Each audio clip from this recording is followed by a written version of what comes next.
Who wrote this letter? I don't know. Maybe you can help me solve this mystery. This is part 3 of a series. If you haven't watched part 1 and 2, check them out. I'll put the links in the description. Let's get started. It was a dark and stormy night. The wind howled like a hungry wolf, and rain lashed against the windows. Inside the house, a young woman named Alara sat huddled by the fireplace, a single flickering candle illuminating her pale face. She was alone in the house, or so she thought, when she heard a knock at the door. She jumped, knocking over the candle and plunging the room into darkness. As she got up to look out the window, she saw a dark figure standing on her porch. The person seemed to be tall and thin, with long, spindly fingers that looked like they had bones sticking out of them. Before Alara could react, the figure knocked again, louder this time. Alara screamed and hid under the table, pulling the blanket over her head. She didn't want to see whatever was out there. She didn't want to know. Then she heard a familiar sound. The creak of the front door opening. Someone was inside the house. Slowly, very slowly, Alara uncovered her eyes and looked around. The room was still dark, but she could make out the shape of a person standing in the doorway. "Who are you?"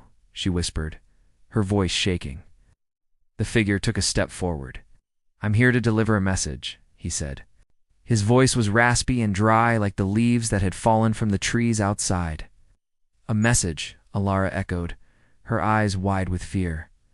What did he want from her? What did he want to tell her? The figure approached the table and leaned over it.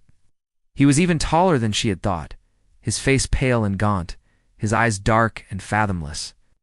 "This is for you," he rasped, holding out a hand. In it was a letter sealed with wax. Alara hesitated for a moment, then reached out and took it.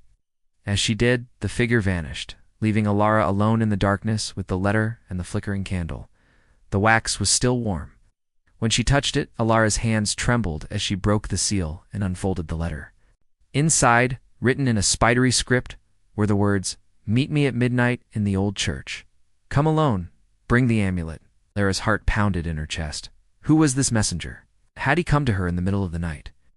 And what did he mean by the old church, and what amulet? Confused and frightened, Alara clutched the letter to her chest as the night wore on.